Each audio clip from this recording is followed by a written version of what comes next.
방금 찬양대가 찬양한 제목이 사랑하게 하소서라는 제목이었는데요. 제가 저 문장을 한참 보면서 이런저런 생각을 좀 했어요. 우리 내 안에는, 내 속에는 누군가를 참 사랑하는 힘이 없는데, 그죠? 우리 가족조차도 사랑하고 품을 능력이 우리에게는 없잖아요. 그렇죠? 그럴 때 많이 느끼잖아요. 그런데 우리 하나님께서는 이런 우리들을 사랑하여 주시는 그 은혜를 우리가 받았어요. 그렇죠? 자, 이거 생각하시면서 저를 이렇게 한번 따라해 주시면 좋겠습니다. 나는 사랑할 능력이 없지만 하나님은 나 같은 사람을 십자가의 사랑으로 사랑해 주셨습니다.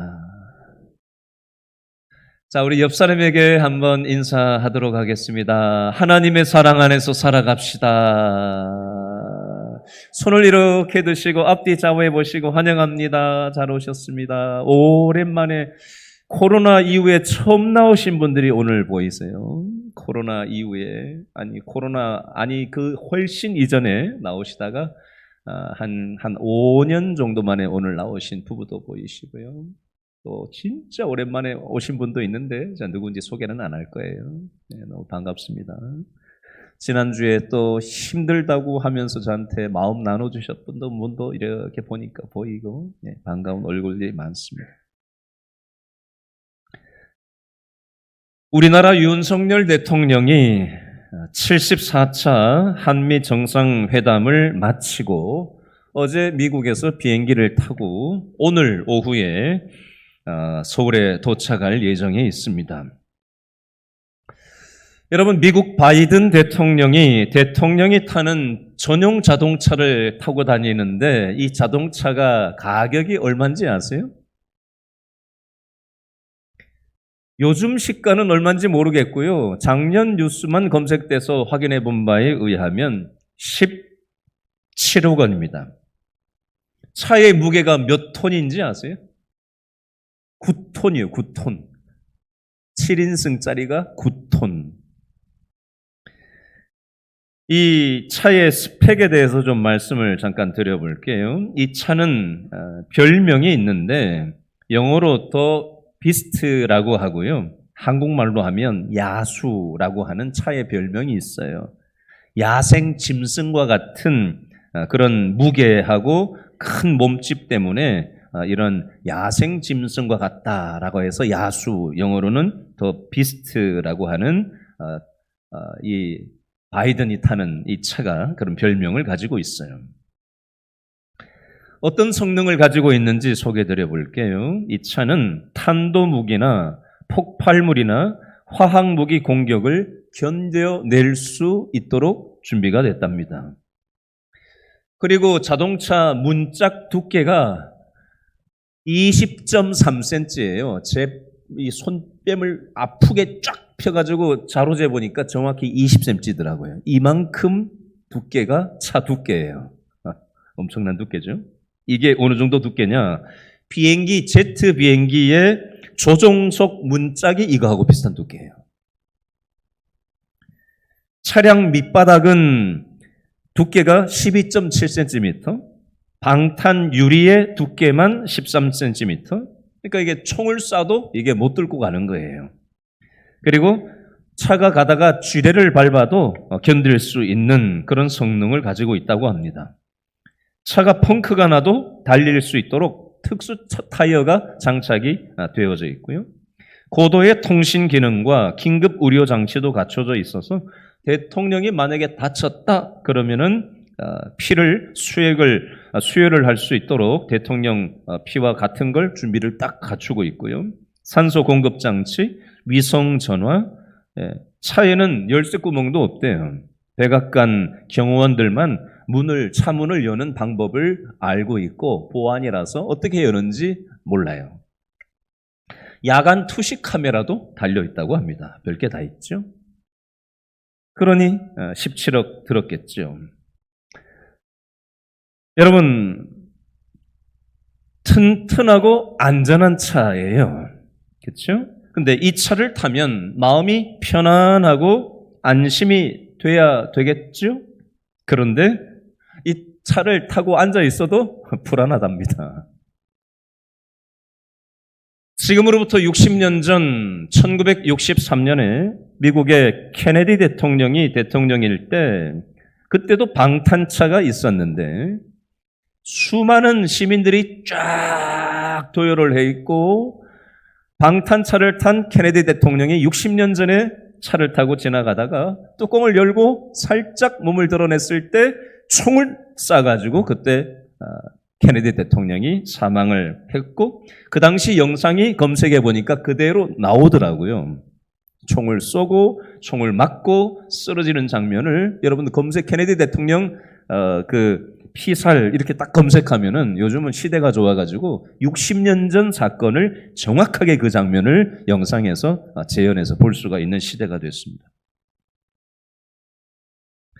아베 총리도 일본의 아베 총리도 얼마 전에 피습을 당했죠. 여러분 세상에서 가장 안전한 차를 타고 있다고 해도 완전하지는 않아요.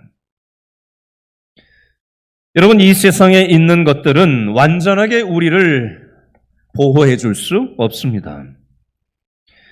사람들은 내가 가지고 있는 것들로 나 자신의 삶을 보호받기를 원합니다. 대통령은 대통령 전용차 같은 것을 안전할 것 같아서 그걸 의존하는 거죠. 우리도 마찬가지 아니에요? 그죠? 나를 보호해 줄 수 있을 것만 같은 힘이 있는 사람들한테 줄대기를 하고 인맥 관리를 하고 그렇죠? 그리고 내 노후 준비를 위해서 어떤 투자처를 준비를 해야 내 노후가 준비될 수 있을 것인지. 많은 최근의 뉴스에 정재계 의사들, 수많은 잘 나가는 사람들이 주식에 믿고 투자했다가 큰 낭패를 당한 그런 주식 사기 사건을 여러분 지난 주 중에 뉴스에서 떠들썩하게 보셨을 겁니다. 주식도 널뛰기를 하는 거예요. 코인도 널뛰기를 하는 겁니다. 자식도 믿고 의존해보지만 자식 믿고 살면 안 돼요. 건강관리를 나름 해보지만 건강도 무너질 때가 있습니다. 저도 지금 이가 부러져가지고 제 이가 아닌 걸 끼고 있으니까 지금 되게 불편해요. 어떤 분은 심장이 자신의 심장이 아닌 분도 있고 어깨도 망가지고 무릎도 내 무릎이 아니고 여러분 이런저런 것들이 의존했던 것들이 무너져 내릴 때 우리는 돈 믿을 게 못 되는구나. 자식 믿을 게 못 되는구나. 건강관리도 한계가 있는 것이구나. 믿었던 투자처도 믿을 게 못 되는구나. 우리는 우리를 안전하게 보호해 줄 것만 같이 보였던 그것을 통해서 보호받고 싶어 하지만 완전한 보호처는 없다라는 것입니다. 인간이 만든 갑옷은 우리를 안전하게 보호해 줄 수 없다라는 겁니다. 저는 이 부분을 가만히 생각을 하다 보니까 찬송가가 하나 생각이 났어요. 여러분 찬송가 413장을 한번 펴보시겠어요? 413장. 내 평생에 가는 길 찬송 다 잘 아시죠? 이거 1절하고 2절을 한번 가사를 뜯어서 좀 한번 보도록 하겠습니다. 아이고 동작이 빠르시네요. 우리 방송실에서 딱 화면 자막을 띄워주셨네. 이거 아닌데? 이거 우리 새 모습 아닌데? 자, 413장인데요, 찬송가. 자, 찬송가 가사 한번 볼까요? 여러분 여기 띄워놨으니까 한번 봐봐요. 한번 읽어봐요. 시작. 내 평생에 가는 길 순탄하여 늘 잔잔한 강 같든지. 자, 여기까지요. 여러분 우리가 살아가다 보면 내가 살아가는 인생길이 순탄하게 척척 풀릴 때가 있어요. 그렇죠? 계속 띄워놔 주세요. 늘 순탄하고 늘 잔잔한 강같이, 그죠? 잔잔한 강이 이렇게 그냥 흘러가는 걸 보면은 평탄하게 순탄하게 우리의 삶이 그렇게 사라질 때도 있잖아요. 그렇죠? 그런데 어떤 때는 큰 풍파로 무섭고 어려울 때가 있어요. 우리의 삶의 길이. 너무 무서워요. 집채만한 파도가 막 쓰나미 같은 거 보셨잖아요. 그죠? 우리나라에 쓰나미가 하러 없지만 일본 같은 데 보면 막 쓰나미가 몰려와가지고 막 바다가 넘치고, 지난번에 포항에 막 폭우가 내렸을 때 아파트 막 지하 주차장을 다 물이 덮고 하는 거 얼마나 무서워요. 사람을 삼켜버리잖아요. 죽여버리잖아요. 그런 물리적인 자연현상처럼 우리가 자녀 문제가 큰 폭풍처럼 우리를 막 뒤덮을 때가 있어요. 재정 문제가, 건강의 문제가 막 우리를 집어삼킬 것만 같이 달려들 때가 있다고요. 너무 무섭잖아요, 그럴 때. 사실 그때 내 마음이 평온할 수가 없죠. 쉽지 않은 일이에요. 근데 오늘 찬송가 413장 1절에 보니까 내 평생에 가는 길 순탄하여 늘 잔잔한 강 같든지 큰 풍파로 무섭고 어렵든지, 그 다음에 뭐라고 돼 있어요? 나의 영혼은 늘 편하다. 어떻게 이럴 수가 있는 거죠? 내 영혼 평안해. 내 영혼 평안해. 2절도 볼까요? 저 마귀는 우리를 어떻게 하려고? 삼키려고 어떻게 해요? 입 벌리고 달려와도 마귀가 우리를 삼키려고 입 벌리고 집어 삼키려고 달려든다는 거예요. 얼마나 무서운 일이에요. 근데 주 예수는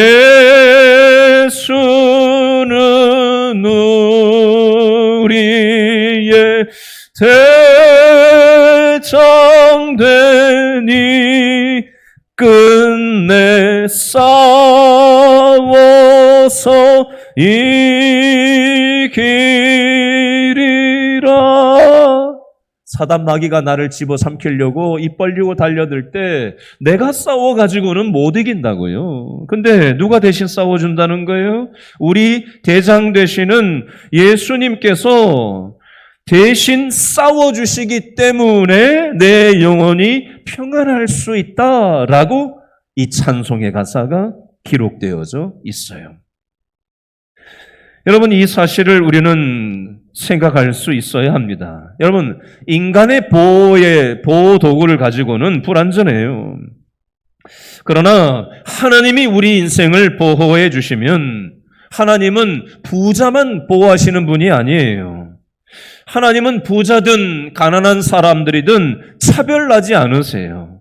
권력이 있든 없든 차별하지 않으세요. 건강이 있든 건강이 약하든 차별하지 않으세요. 우리 하나님은 차별하지 않으시는 하나님이세요. 하나님이 저와 여러분의 삶을 보호해 주기를 원하시고 도와주기를 원하셔요.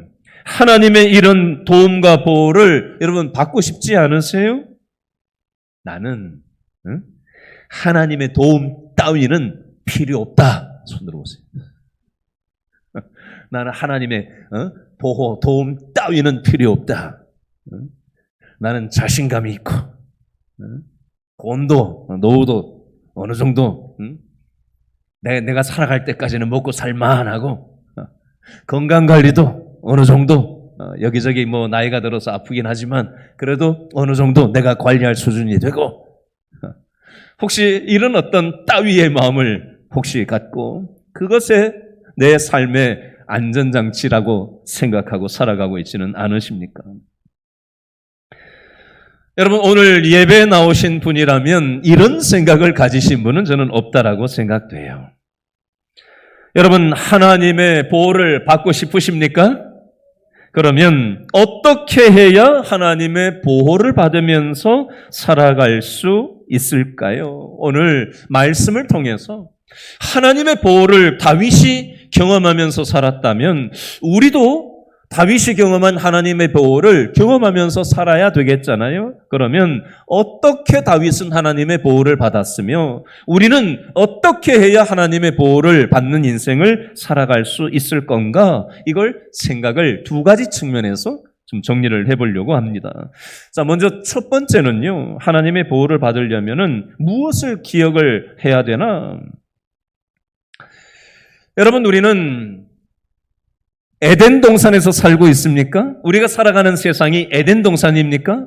전쟁이 있고 하루에도 수많은 사람들이 가지가지 문제로 죽어나가고 수많은 사람들이 암투병을 하고 수많은 인생의 문제 때문에 갈등을 겪고 스트레스를 받고 환경이 오염되고 인간관계가 파괴되고 부모 자식 간에 어떻게 이런 일이 있나 싶은 수많은 사건 사고들이 그죠? 얼마나 많이 있어요. 여러분, 우리가 살아가는 세상은 에덴 동산이 아니에요. 에덴 동산은 죽음도 없는 곳이고요. 암도 없고요. 질병도 없고요. 스트레스도 없고요. 먹고 살려고 아등바등 살지 않아도 되는 하나님과 연결된 그런 완전한 세상에서 에덴 동산에서 인류는 원래 살았어요. 그런데 아담과 하와의 죄로 인해서 하나님과 인간과의 관계가 완전히 분리가 되고 단절이 되어서 더 이상 사람들은 에덴 동산에서 살 수 없게 되었어요. 그래서 인류는 죄 바이러스에 감염이 되고 말았고요. 죄 바이러스에 감염된 인류는 죄의 증상에 시달리면서 살아야 했습니다. 죄의 증상이 뭐예요? 사람이 죽는다는 겁니다. 각종 질병에 시달려요. 수많은 인간관계에 문제가 있어요. 수많은 눈물 나는 사연들이 죄 바이러스에 감염된 인류의 증상으로 나타나고 있어요. 여러분, 우리는 에덴 동산에서 사는 게 아니라 어디서 산다? 죄 바이러스에 감염된 죄의 증상을 온 몸으로 겪으면서 이 죄 많은 세상에서 산다라는 이 사실을 여러분 첫 번째로 기억하셔야 돼요. 저를 한번 따라 하시죠. 우리는 에덴 동산에서 사는 게 아니라 죄 바이러스에 감염된 이 땅에서 살고 있다. 이걸 첫 번째로 정확히 기억하셔야 돼요. 이 사실을 한 귀로 듣고 한 귀로 흘려버리면 하나님의 보호를 경험하는 삶을 못 살아요. 여러분, 내가 지금 아침에 일어났는데 목숨이 붙어 있으니까 살려고 밥을 먹고 살자니 일을 하고 하루하루 죽지 못해 사는 인생을 살아간다면 마치 이런 삶은 무엇과 같으냐? 저를 한번 따라 하시죠. 축구공과 같이 사는 사람들. 따라하세요. 축구공처럼 사는 사람들. 여러분, 축구 좋아하세요? 야구 좋아하세요? 야구를 좋아하셔요. 저는 축구를 좋아하거든요. 여러분, 축구공 지 혼자 움직일 수 있어요? 그러면 축구공은 어떻게 해야 움직이지죠? 누군가 축구공을 발로 걷어차야 축구공이 떼구르르 굴러서 그 힘의 압력만큼 무게 힘만큼 운동을 해서 딱 굴러가다가 멈추죠. 그죠? 그러다가 또 다른 누군가가 쫓아가서 축구공을 뻥 차면 축구공이 떼구르르 굴러가가지고 또 힘만큼 거기까지 가서 탁 멈춥니다. 여러분, 축구공과 같은 인생이라는 건 무엇을 비유하는 거냐면요. 내 인생 외부에 있는 어떤 환경의 힘이 가해졌을 때 그것에 영향을 받으면서 떼구르르 굴러가면서 살아가는 그런 삶을 얘기하는 겁니다. 나 아닌 누군가의 영향력에 의해서 살아가는 삶. 내 아닌 어떤 환경에 의해서 영향을 받아서 살아가는 삶을 마치 축구공과 같이 사는 인생이라고 비유할 수 있어요. 내가 원하는 삶의 방향이 아니에요. 그러므로 우리는 내가 누구이며 무엇을 위해서 이 땅에 살아가는지, 우리는 어디로 가야 되는 존재인지 생각하며 우리는 우리 인생의 좌표를 잘 보면서 살아갈 필요가 있습니다. 우리는 에덴 동산에서 살던 존재들인데 죄로 인해서 이 땅에 살아가게 됐고 100년 남짓 살다가 언젠가는 다시 하나님 계신 그곳으로 가야 될 존재라는 사실을 우리가 잊지 않아야 됩니다. 천년 만년 이 땅에 살 수 있는 사람은 없어요. 여러분, 사단은 이 세상 권세를 들었다 놨다, 돈으로 사람들을 들었다 놨다, 권력으로 사람들을 들었다 놨다, 욕망으로 사람들을 들었다 놨다 하면서 축구공처럼 우리를 노리고 우리를 이리 차고 저리 차고 가지고 놉니다. 그게 사단이 이 세상을 다루는 방식이에요. 여러분, 눈에 보이는 것만 있는 것이 아닙니다. 눈에 보이지 않는 영역이 있어요. 오늘 사무엘상 19장에 보면 다윗이라는 인물은 지혜로운 사람이었습니다. 다윗은 자기가 어디에서 왔으며 무엇을 위해서 이 땅에서 내가 지금 살고 있는지, 그리고 어디로 가는 존재인지 정확한 인생의 좌표를 알고 있었습니다. 다윗은 지금 사울 왕한테 쫓겨다닐 만한, 도망자 신세로 살아야 될 만한, 죽임을 당할 만한 무슨 나쁜 짓을 한 게 없어요. 하나도. 사실 다윗 입장에서 보면 사울이 참 이해되지 않는 사람이었을 겁니다.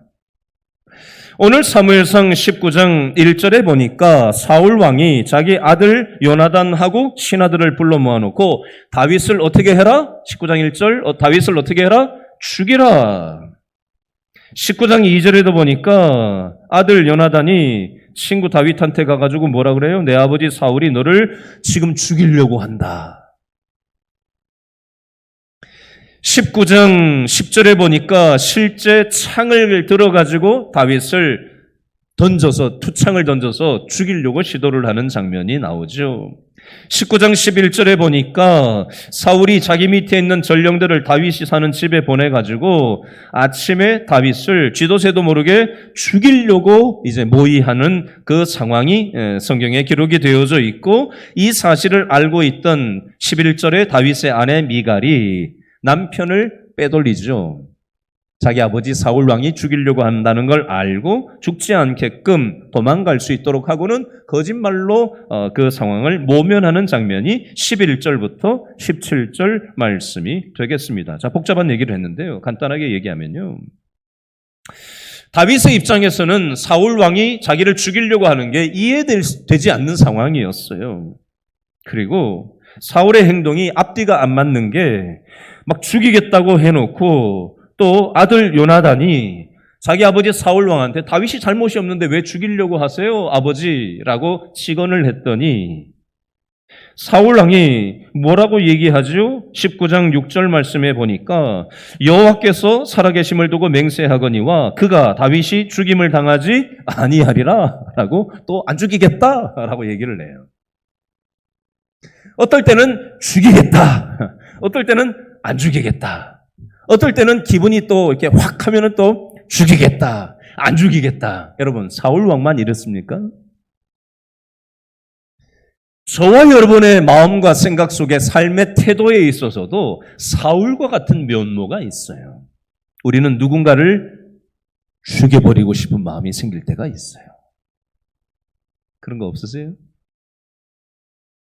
또 어떨 때는 아이고 그러면 안 되지 하는 마음이 들었다가 또 어떨 때는 죽여버려야 되겠다, 없었으면 좋겠다 이런 마음 가졌다가 또 그러면 안 되지.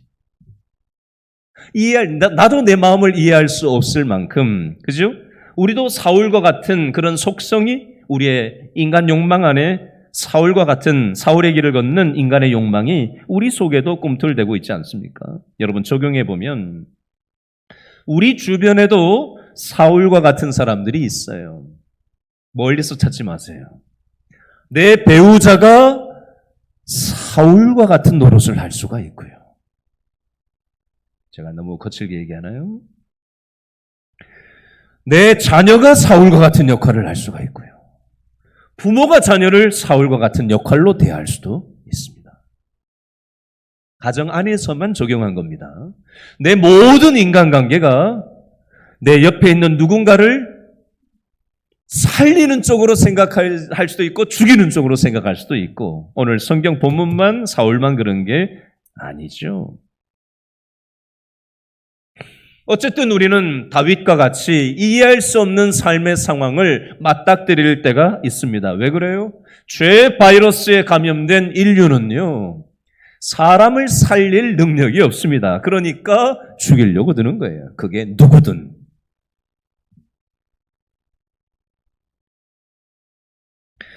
여러분, 내 옆에 있는 사람이 나를 그렇게 보는 것만 생각하지 마세요. 저와 여러분의 마음속에도 그 마음이 있잖아요. 여러분, 사무엘상 19장 1절부터 7절은요, 사울 왕이 다윗을 죽이려고 하는 걸 누가 보호해주고 있죠? 사울 왕의 아들내미 요나단이 다윗 편이 되어서 다윗을 보호해주는 내용이 19장 1절부터 7절 내용이고요. 두 번째로 사울 왕의 딸 미갈이 자기 남편이 된 다윗을 보호하고 도와주는 장면이 19장 11절부터 17절 내용이에요. 세 번째로 19장 18절에 보니까 이번에는 다윗이 어디로 도피하고 있죠? 라마라는 지역에 있는 누구에게? 사무엘 선지자한테로 도망가서 거기서 살고 있는 장면이 나와요. 이 믿음의 공동체를 이루고 살아가던 이 사무엘 선지자, 요즘으로 치면 교회로 적용해서 생각해 볼 수가 있겠습니다. 자, 어쨌든 다윗을 요나단이 도와주고 미갈이 아내가 도와주고 사무엘 선지자가 도와주는 장면이 나와요. 자, 이 내용을 가지고 이렇게 한번 얘기해 보겠습니다. 저와 여러분의 인생도 다윗과 같은 이런 면모가 있을 수 있습니다. 지금 이 어려운 상황을 벗어나면 이 상황에서 다른 상황으로 넘어가면 이런 위험이 없을 것 같고 이런 사람은 안 만날 것 같아서 우리는 안전한 사람, 안전한 곳을 찾아서 우리는 도망을 갑니다. 피합니다. 그런데 여러분 이거 한번 해보셨죠? 이 어려움을 넘어가면 괜찮을 줄 알았는데 더 큰 어려움을 만나본 경험이 있으시죠? 이 사람 피하면 괜찮을 줄 알았는데 더 어려운 사람을 만나본 경험이 있으신 분들이 있으실 겁니다. 여러분, 이 세상은 안전지대가 없어요. 요즘 전 세계 안보의 측면을 보면 이제는 핵무기로 무장된 나라가 너무나도 많이 있기 때문에 북한만 그런 게 아니거든요. 핵무장한 국가가. 지금 어디서 핵을 쓸지 아무도 몰라요. 지금 우리나라 대통령과 미국 대통령이 만나서 회담을 했지만 중국이 이제 자기들의 내륙 땅덩어리 중심으로 사고하던 패턴에서 이제는 해양 국가를 생각하고 아프리카까지 지금 뒤져가면서 전략적으로 자기들의 힘을 키워가고 있는 상황이기 때문에 앞으로 이 대만 문제가 아주 어떻게 될지 모르는 거고요. 이 안보 문제는 아무도 장담을 할 수가 없습니다. 어쨌든 한마디로 이 세상은 안전지대가 없습니다. 다윗은 하나님께 피했어요. 그래서 다윗을 죽이려고 했던 아들 요나단을 통해서 다윗은 보호를 하나님은 해주셨고 다윗을 죽이려고 하는 사울 왕의 딸 미갈을 통해서 하나님은 다윗을 보호해 주셨습니다. 자, 두 번째, 하나님의 보호를 받으려면 어떻게 해야 되느냐? 저를 따라 하시죠. 하나님께 피해야 합니다. 시편 4편 8절 말씀을 읽어드리겠습니다. 내가 평안히 눕고 자기도 하리니 나를 안전히 살게 하시는 이는 오직 여호와이시니이다. 다시요. 내가 평안히 눕고 자기도 하리니 나를 안전히 살게 하시는 이는 오직 여호와이시니이다. 이 말씀을 묵상하는데 제가 우리 교회 성도님들 요즘 신방을 다니면서 대화했던 내용들이 툭툭툭 생각이 났어요. 지난주에 신방을 갔는데 어떤 가정에서 이런 얘기를 하시더라고요. 목사님, 저는 잠자기 전에 오늘 하루를 하나님께서 지켜주셔서 감사합니다. 기도를 하고 잠이 듭니다. 그리고 아침에 눈이 딱 떠지면은 하나님 오늘도 호흡 주시고 생명을 연장시켜 주셔서 감사합니다. 그러고는 하루를 시작합니다. 이렇게 얘기하시는 분이 계셨고요. 또 한 분은 목사님, 우리는 경제적으로 뭘 많이 가진 것은 없지만 순간 삶의 순간순간을 감사하면서 살아가고 있습니다. 그래서 제가 그랬어요. 일상에서 그걸 하나님께 감사할 줄 아는 거, 그것만큼 큰 복이 어디 있겠어요? 제가 이렇게 답을 했어요. 또 한 가정은 이렇게 얘기를 하시더라고요. 목사님, 요즘 우리 가정에 큰 어려움을 만나면서 두 내외가 아침에 예배드리고 또 저녁에 예배드리고 하루에 2번씩 두 내외가 예배드리시는 가정이 있어요. 또 어떤 가정은요, 이렇게 얘기하세요. 목사님, 제가 새벽에 일어나서 출근하기 전에 10분 동안 침대 앞에 앉아가지고 10분 동안 하나님 앞에 하나님, 우리 가정을 지켜주십시오. 제가 일하는 거 지켜주십시오. 제 가족들을 건강을 지켜주십시오. 교회를 지켜주십시오. 그렇게 10분 동안 기도하고는 새벽에 집에서 그렇게 하고는 출근을 하러 나갑니다. 이렇게 얘기하시는 남자 우리 성도님이 계셨어요. 여러분, 제가 내 가정 상황을 얘기했는데요. 이게 바로 뭐예요? 하나님께 뭐 하는 거예요? 피하는 거예요. 하나님께 피하는 방식이 이런 방식이 있는 거예요. 내가 평안히 눕고 자기도 하리니 나를 안전히 살게 하시는 이는 오직 여호와이시니이다. 여러분, 오늘 성경 본문 사무엘상 19장 18절 말씀에 보니까 다윗이 도피하여 라마라는 지역으로 가서 사무엘에게 나아갔다라고 되어져 있어요. 다윗은 하나님의 사람인 사무엘 선지자가 있는 공동체로 찾아갔습니다. 하나님이 어떻게 다윗을 보호해 주셨을까요? 특별한 방법으로 다윗을 보호해 주셨는데요. 사울 왕이니까 다윗이 어디로 도망가서 살고 있는지 첩보가 대번 왕한테 들어갈 거 아니에요? 19장 19절에 보니까 사울 왕이 다윗이 어디에 지금 숨어 들어가 있다는 걸 소식을 듣게 됩니다. 19절에. 그래서 사람들을 보내요. 1차로 사람들을 보냅니다. 다윗을 잡아오라고. 20절 내용이 그 내용이에요. 사람들 보냈는데 사람들이 다윗을 잡지 못할 상황이 된 거예요. 21절에 보니까 사람들이 안 오니까 또 다른 사람들을 다윗 잡아오라고 보냅니다. 그래도 잡을 수 없는 상황이 됐어요. 또다시 세 번째로 사람들을 보냅니다. 그런데 이번에도 다윗을 잡아올 수 없는 상황이 됐고 기다리다가 사울 왕이 직접 다윗을 잡으려고 나가는 장면이 21절에 나와요.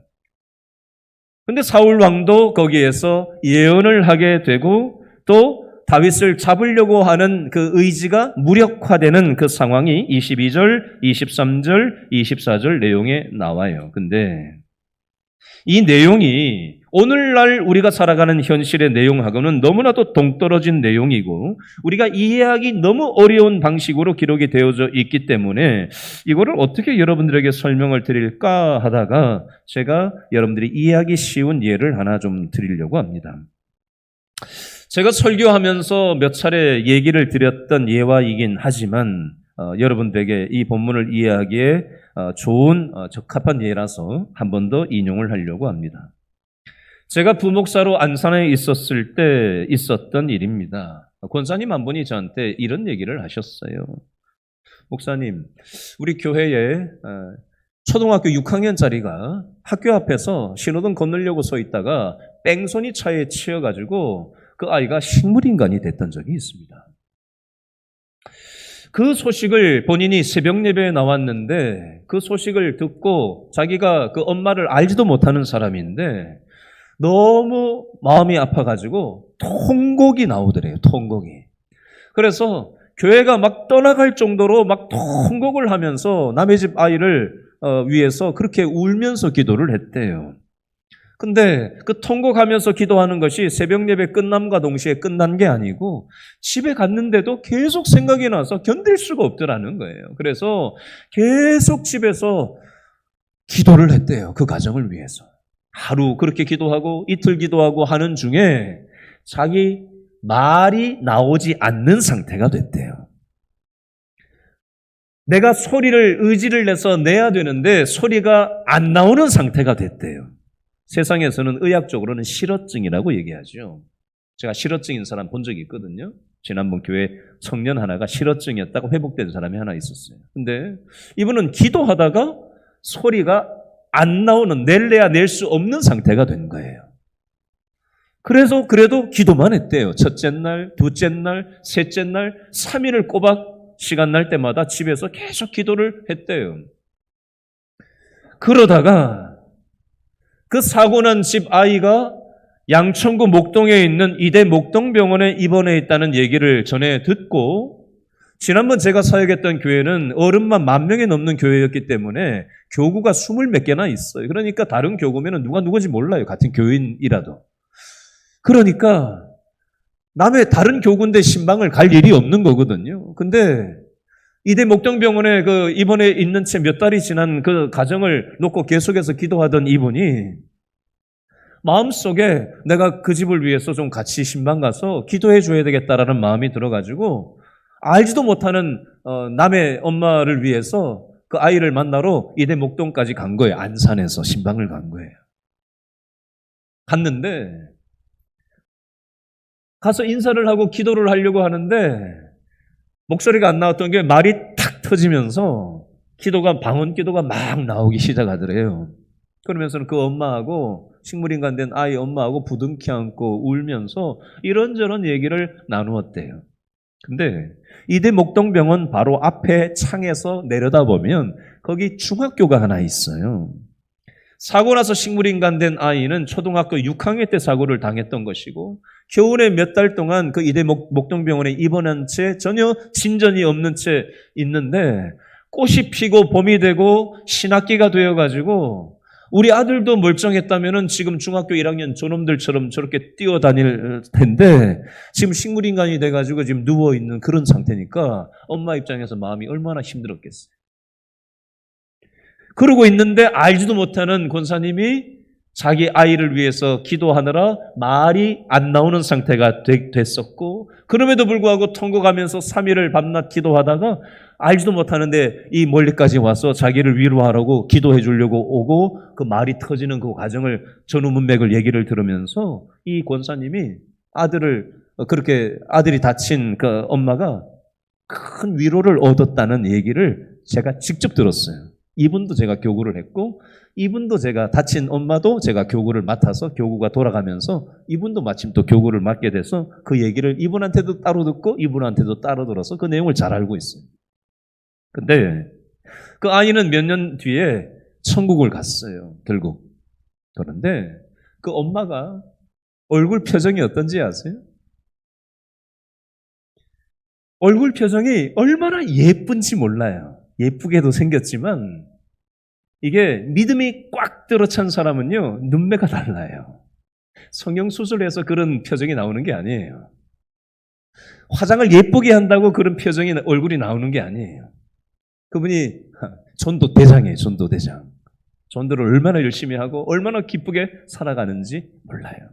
그분 얼굴을 제가 오늘 말씀을 준비하면서 딱 떠올려 봤는데 그렇게 행복한 미소를 가지고 살아가실 수가 없어요.